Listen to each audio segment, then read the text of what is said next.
अस्सलाम वालेकुम। उम्मीद करती हूँ आप सब खैरियत से होंगे। तो काफ़ी सारे लोग मुझसे यूनान गवर्नमेंट स्कॉलरशिप के बारे में पूछ रहे थे, उसके क्राइटेरिया के बारे में और सब कुछ। तो क्राइटेरिया जो है यूनान गवर्नमेंट स्कॉलरशिप का सीएससी से थोड़ा डिफरेंट है। सीएससी का ये होता है कि आपने यूसेट का टेस्ट देना होता है और फिर आपको एचईसी नॉमिनेट करती है। बट जो ये जो यूनान गवर्नमेंट स्कॉलरशिप है, इसमें एचईसी का कोई रोल नहीं है, ठीक है। इसमें आपको ऐसे करना है कि आपको यूसेट टेस्ट, सॉरी नॉट यूसेट, आपको ये जो एचएसके है, एचएसके रिक्वायर्ड है। एचएसके जो है वो है चाइनीज़ प्रोफिशिएंसी एग्ज़ाम है, ठीक है। ये जो एग्ज़ाम है इनके लेवल्स होते हैं 1 2 3 4। सो बेसिकली कुछ यूनिवर्सिटी है उसकी रिक्वायरमेंट एचएसके 4 है, लेकिन कुछ यूनिवर्सिटीज़ आपसे ये भी नहीं मांगते। कुछ यूनिवर्सिटी आपसे टॉफल या आइस मांगते हैं। तो ये डिपेंड करता है यूनिवर्सिटी पे। तो आप किसी भी यूनिवर्सिटी अप्लाई करते हो उसमें आप सबसे पहले चेक करें कि उनकी रिक्वायरमेंट्स क्या है। सो मोस्ट प्रोबेबली काफ़ी सारे स्टूडेंट जो मुझे जिन्होंने फॉलो किया है, काफ़ी सारे लोग जो है एमबीबीएस करना चाहते हैं। तो जो बेस्ट यूनिवर्सिटीज़ इनमें आती हैं उनमें आ जाती है कुनमिंग मेडिकल यूनिवर्सिटी, ये चेक कर सकते हैं।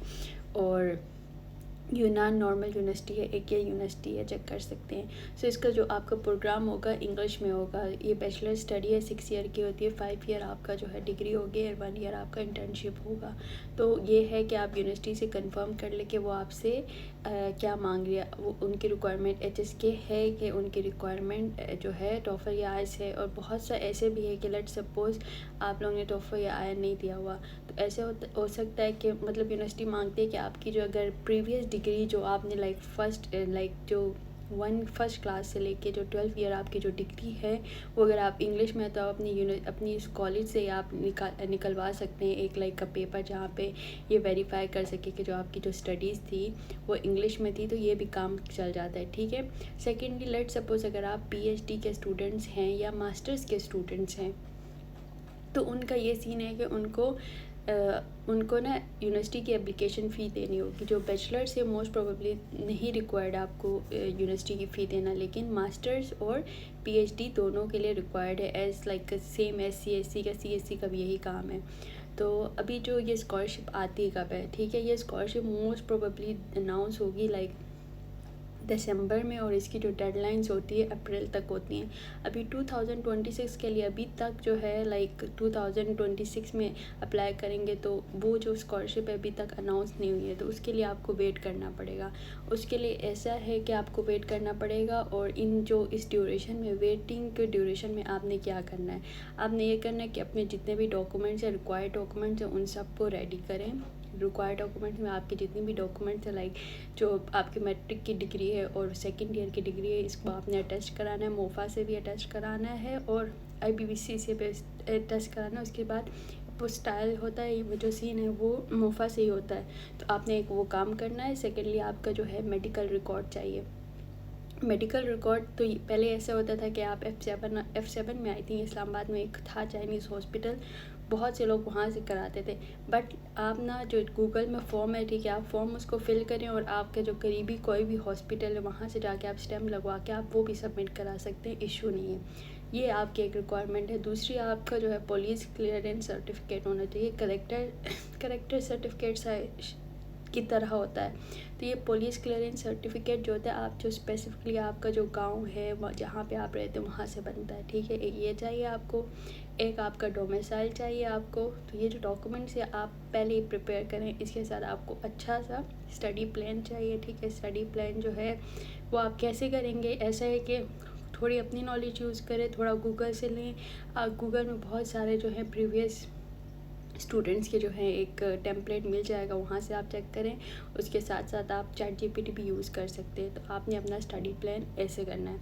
ये सारी चीज़ें जो है डॉक्यूमेंट्स वगैरह आपने तैयार करके छोड़ देना है, ठीक है। जैसे ही स्कॉलरशिप आएगी आप अप्लाई करेंगे, मोस्ट प्रोबेबली जनवरी फरवरी के टाइम ये स्कॉलरशिप अनाउंसमेंट होगी। फिर आप इस स्कॉलरशिप पे भी अप्लाई कर सकते हैं। आप एक ही दफ़ा में आप सीएससी की स्कॉलरशिप भी अप्लाई कर सकते हैं, हंगरी की स्कॉलरशिप भी अप्लाई कर सकते हैं और यूनान गवर्नमेंट स्कॉलरशिप भी अप्लाई कर सकते हैं। ये जो तीनों स्कॉलरशिप्स है ये फुली फंडेड स्कॉलरशिप है, ठीक है। दूसरा ये कि जो इसके जो आपको मंथली जो स्टाइपेंड है CSC में जो मंथली स्टाइपेंड वो ज़्यादा है, लाइक 2500 RMB है। बट यूनान गवर्नमेंट स्कॉलरशिप में जो आपका स्टाइपेंड है, मंथली स्टाइपेंड ये होगा लाइक 1400 पर मंथ। सो लिटल थोड़ा कम है, बट आपका हॉस्टल और आपकी जो स्टडीज़ है सब कुछ आपके साथ इसमें भी फ्री है। जस्ट जो मंथली एक्सपेंस है ये थोड़ा कम होता है, बाकी जो बेनिफिट्स हैं सारी सेम टू सेम है लाइक CSC की तरह।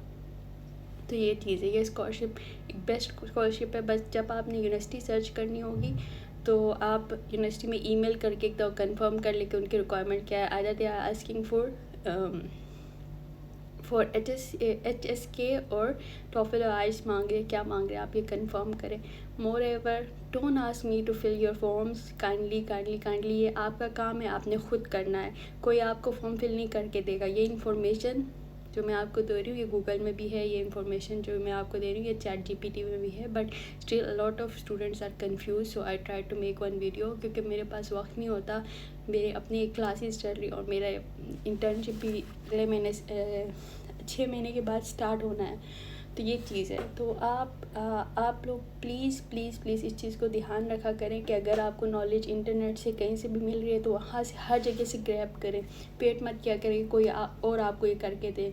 मैं देख रही हूँ स्टूडेंट्स कभी कहता है ऐसे आप मुझे फिल करके देंगे, आप मुझे स्टडी प्लान लिख के देंगी।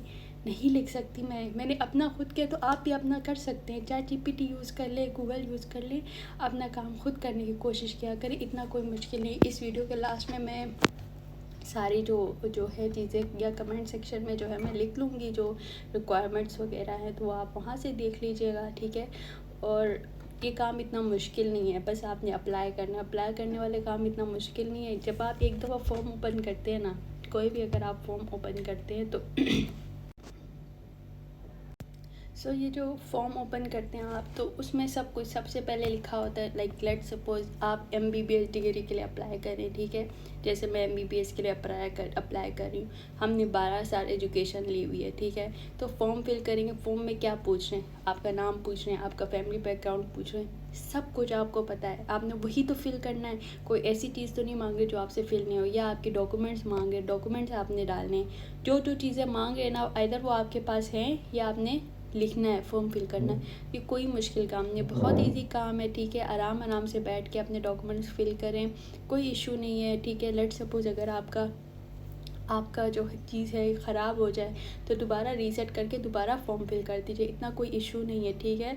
और दूसरी बात, लेट सपोज जिस जीमेल से या जिस जगह से भी आप बना रहे हैं तो काइंडली जो अपना ईमेल या जीमेल जो भी है यूज़ कर रहे हैं आप, इसको आप याद रखें, क्योंकि आप जो ये फ़िल करिए 5 साल के लिए रिक्वायर्ड है, 6 साल के लिए। तो स्कॉलरशिप की अपग्रेड वगैरह जो है उसी फॉर्म से करना पड़ता है। तो काइंडली आप ना अपना जो जीमेल है वो कहीं पे लिख ले, उसका ईमेल और पासवर्ड भी आपको भूलना नहीं चाहिए। ये चीज़ आप याद रखिएगा। तो ये स्कॉलरशिप जो है इसके लिए आपको टिल दिसंबर तक वेट करना, दिसंबर से जनवरी के दौरान में ये अनाउंसमेंट होती है स्कॉलरशिप के बारे में। तो आप तब तक वेट करें और अपने अभी इस टाइम आप सिर्फ ये कर सकते हैं कि अपने डॉक्यूमेंट्स प्रिपेयर करें, ठीक है। मोफा से जो अटेस्ट कराने हैं वो करा लें, या मोफा से अटेस्टेशन का देख लें, और जो आपने को मेडिकल और जो आपका स्टडी प्लान है उनको रेडी करें। तो उम्मीद है आपको मेरी बात समझ आई होगी। अगर आपको कोई मेरी बात समझ नहीं आई है तो ऐसा करें, आप ना कमेंट किया करें। तो जब मुझे वक्त मिलता है मैं ज़रूर आपको रिप्लाई देती हूँ, ठीक है। जब मुझे फ़ारिग वक्त मिलता है रिप्लाई देती हूँ। कभी कभार आप लोग मुझे इंस्टाग्राम में मैसेज करते हैं और मैं रिप्लाई मैं देख लेती हूँ, मैं कहती हूँ जब मुझे वक्त हो मैं रिप्लाई दूँगी, लेकिन फिर भी आप लोग ना मुझे like literally sending me the question marks. तो please avoid such stuff, just wait for while. जब मुझे वक्त मिलेगा मैं फ़ारिग होंगी ज़रूर आपको रिप्लाई दूँगी। मेरी वीडियो को लास्ट तक देखा करें कि कोई ना कोई इंपॉर्टेंट बात मुझे याद आती है तो मैं बोल देती हूँ, ठीक है। तो वीडियोस में मैं सोच के नहीं बैठी होती, जो मेरे मुंह में आता है मैं बोलती हूँ। तो आप लोग लास्ट तक पूरी वीडियो देखा करें। कोई इशू हो, कोई प्रॉब्लम हो तो कमेंट लिखा करें। मुझे जब ज़रूर वक्त मिलेगा मैं आपको कमेंट करें मुझे, मैं आपको ज़रूर उसका रिप्लाई दूँगी। उम्मीद करती हूँ आपको मेरी बात समझ आए होगी। Don't forget to like, subscribe and share. Thank you so much. अल्लाह हाफिज़।